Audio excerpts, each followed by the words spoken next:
What's up guys? Ito na ang review ng Saiki 3x3 basketball. So napaglaruan ko siya guys ng 3 to 4 days. Yung bigat niya nasa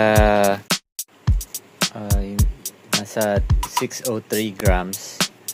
Tapos ang size niya talaga ay nasa 29.5 inches. So talagang standard.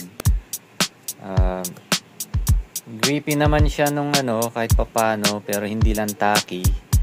Pero ang napansin ko sa kanya, medyo slippery na pag may talagang madumi. Hindi katulad nung isa na ball katulad ng regular ko na hindi siya talagang hindi kumakapit yung dumi. May grip pa rin. So saka magaang din siya na nasa 603 grams ulit.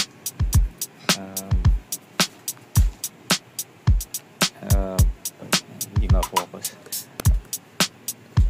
Ito medyo pa rin yung step down.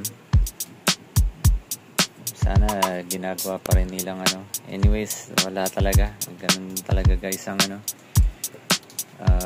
grip channels nakakatulong naman din sa Kaso sa unang mga days ko ng itong grip channels na to, medyo parang weird yung pag ikot ng bola, yung rotation. Pero nung medyo nakakapa naman din. Mahirap lang talaga siyang kahit pa paano i-shoot pero at least talagang madaling i-dribble again pag hindi ganong madumi. Kaya ayan guys, kapitin talaga ng medyo lumalabo. Kapitin talaga siya ng dumi. Pero okay naman yung hopefully parang tatagal naman to. Siguro mga good 3 to 4 months sa mga pavement na may pavement na smooth. Yan. So yun lang guys. Kung may tanong kayo comment, like, subscribe, and peace out.